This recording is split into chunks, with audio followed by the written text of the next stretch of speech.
Et salut toi! Alors la dernière fois qu'on a parlé adaptation, toi et moi, il y avait une petite histoire de requins qui attaquaient des hommes. Et comme en fait le thème des bébêtes qui s'attaquent aux humains, c'est un truc qui fonctionne plutôt pas mal, on va continuer dans le thème avec Jurassic Park. Alors oui, en fait Jurassic Park c'est un roman à la base, et tu sais quoi, tu n'es pas au bout de tes surprises.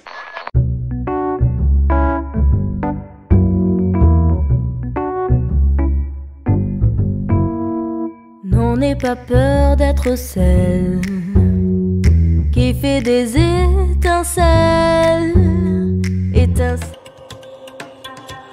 Alors, à la base de la base de la base, oui, je te donne le tournis, le Gugus qui a inventé ça, donc Michael Crichton, j'ai toujours un problème avec les prononciations de toute façon. Bref, le Gugus, il avait écrit ça sous forme de scénario, donc pas du tout sous forme de bouquin. Et ouais, parce qu'en fait, le mec, il fait aussi des films, et en 1983, quand il va avoir l'idée, c'est le format qui lui semble être le meilleur pour ce thème-là. À cette époque, le pitch n'est pas du tout celui qu'on connaît, puisqu'en fait, c'était une équipe de scientifiques qui avait réussi à reproduire un ptérosaure, soit en gros, un lézard volant. Alors ce qu'il faut savoir, c'est que les ptérosaures ne sont pas des dinosaures, mais des reptiles dominants. Alors oui, j'ai appris ça récemment en fait en faisant les recherches pour cette vidéo là. Est-ce que ça a changé quelque chose à ma vie? Non.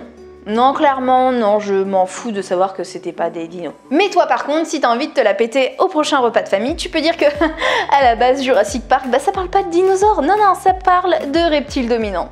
Pourquoi qu'il a changé d'avis, Mikey? Eh parce que à la base de la base, encore une fois, en fait c'était raconté du point de vue d'un enfant, et du coup son histoire elle était assez enfantine et ça collait pas trop avec l'ambiance qu'il voulait. Donc il a tout repris de zéro, et comme apparemment il avait pas trop d'inspiration, il a décidé de se plagier lui-même. Et tu verras dans la suite de la vidéo que le plagiat c'est un petit peu son truc à Mikey. Alors Jurassic Park en fait c'est son 17e roman, et comme le mec il fait aussi des films, au bout d'un moment il a plus trop d'inspi, faut le comprendre. 17 ans auparavant, il a réalisé un film qui s'appelle Monde Ouest, ou alors en VO Westworld, où en fait des robots vont se rebeller contre les clients d'un parc d'attractions. Oui, alors en fait la série HBO est justement l'adaptation de ce film. Donc en gros Mikey il s'est dit j'ai fait un film il y a super longtemps mais personne s'en souvient, donc ce que je vais faire c'est que je vais juste remplacer les robots par des lézards géants.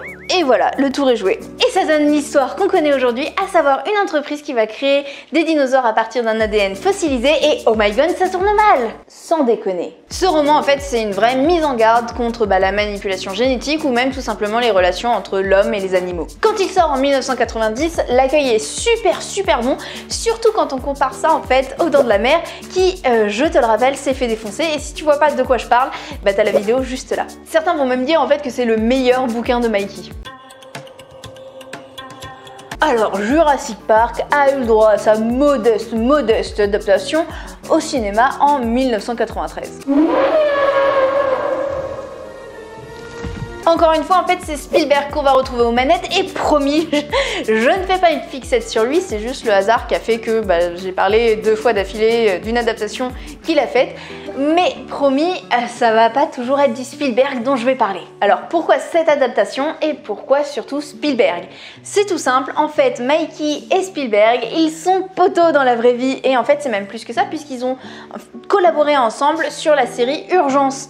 Et il se trouve que justement c'est durant la réalisation de cette série là que Mikey écrivait son roman, et il en a parlé à Stevie qui s'est dit « Oh mais c'est une super idée ça !» Quand il lui en a parlé en fait, Stevie s'est mis à hurler prums sur l'adaptation, et puis c'est pour ça que c'est lui qui l'a faite. Le bouquin n'était pas encore publié à cette époque-là, c'est-à-dire que Mikey était en train de l'écrire, donc Spielberg a dit prums sur un truc qui n'existait pas encore. Comme quoi certains potes ne sont pas totalement inutiles et ne se contentent pas de squatter ton canapé à chacune de leurs ruptures. Donc j'ai un petit message que je fais passer, si jamais un réalisateur connu de préférence a besoin d'amis, je suis là. Revenons à l'adaptation. Alors selon Mikey, en fait il y a seulement 10 à 20% du bouquin qui a été adapté au cinéma. Faut dire aussi que le bouquin il est sacrément costaud, il y a pas mal de contenu dedans. Donc forcément, bah, t'as quelques différences, comme par exemple la fusion de personnages, un perso courageux qui passe pour une vraie couille molle, ou à l'inverse, un redoutable businessman qui se transforme en grand-père gâteux. Quel changement!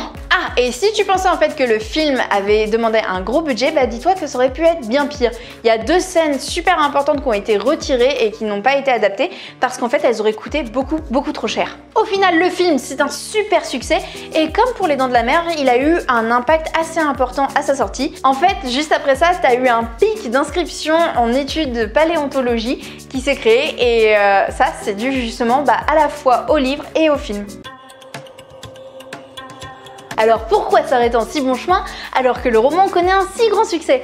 Ben peut-être parce que Mikey commençait à sérieusement manquer d'inspiration. Allons, ça l'a pas arrêté pour le premier, alors pourquoi ça l'arrêterait maintenant?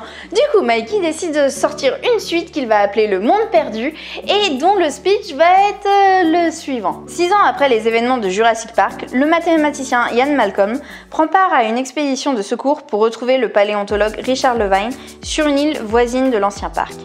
Les dinos y vivent en parfaite liberté, formant un écosystème unique. Et là, les plus filous me diront, mais ça me dit quand même sacrément quelque chose. Et je te dirai que oui, puisque en 1912, Conan Doyle, donc le mec qui a écrit Sherlock, il a sorti un bouquin qui s'appelle Le Monde Perdu. Est-ce que je te fais le résumé? En gros, un journaliste va aller en Amérique latine pour prouver l'existence de dinosaures et là, il va en trouver. Et oh my god, comme d'habitude, ça tourne mal. C'est-à-dire qu'en plus de pomper son scénario sur Doyle, Mikey ne va même pas prendre la peine de changer le titre. Mais ça passe comme une lettre à la poste parce qu'il va dire en fait que c'est un hommage. Et ça aussi, en fait, Spielberg va l'adapter en 1997. Encore une fois, t'as des différences entre l'adaptation et le livre, hein, les classiques, c'est-à-dire fusion de personnages. Mais le must, ça va être l'ajout en fait d'une scène d'attaque avec un T-Rex. Ça, c'est pas du tout en fait dans le bouquin. Mais comme ça a super bien cartonné dans le dernier film en fait, bah pourquoi on s'en priverait? Bon, je te passe l'adaptation très libre qu'il y a eu récemment avec Jurassic World, parce que là c'est carrément parti en cacahuète. Voilà, j'espère que cette nouvelle vidéo t'aura plu sur le thème des films qui étaient à la base des livres et on le savait pas. En tout cas, j'en ai d'autres encore en réserve, dont L'Exorciste par exemple. Et puis si tu en as justement d'autres, mets-le en commentaire. J'ai déjà une petite liste de préparée grâce à toi, mais je vais pas cracher contre d'autres propositions.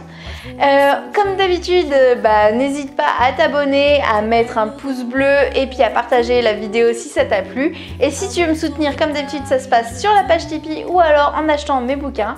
En tout cas, je te dis à la semaine prochaine. Je t'embrasse fort. C'était Mélanie. Comme état, même si Peggy n'est plus